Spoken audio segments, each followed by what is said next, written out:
ఈరోజు బాప్తిసం పొందిన మనము లోకానికి వేరుగా జీవించే ప్రయత్నం చేయాలి.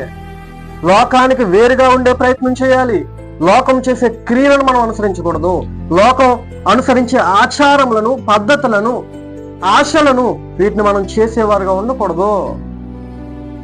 ఎందుకని అంటే పౌలు గారు సెలవిస్తున్నారు గలతీయులకు రాసిన పత్రిక 6:14 నేను క్రీస్తు యేసునందు నూతనముగా సృష్టింపబడ్డాను, నూతనముగా జన్మింపబడ్డాను.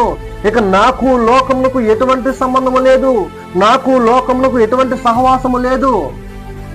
లోకము నా విషయంలో సిలువేయబడింది, నేను లోకం విషయంలో సిలువేయబడ్డాను. ఇక లోకం యొక్క క్రియలకు కానీ, ఆచారములకు కానీ, పద్ధతులకు కానీ నాకు ఎటువంటి సంబంధము లేదు.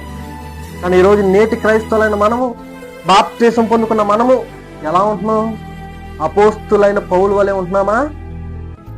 అపోస్తులైన పౌలు వలె ఉంటున్నామా? లేదు. లోకానుసారంగా జీవిస్తూ, లోకానికి రక్షితంగా బ్రతుకుతూ, లోకం చేసే క్రియలు చేస్తూ, లోకం అనుసరిస్తున్న ఆచారములను, పద్ధతులను, ఆశలను వీటన్నిటిని అనుసరిస్తూ దేవునికి ఇష్టం లేని వారిగానే బ్రతుకుతూ ఉన్నాం.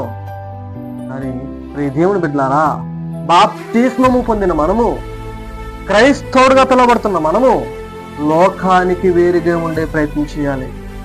లోకానికి వేరుగా బ్రతికే ప్రయత్నం చేయాలి.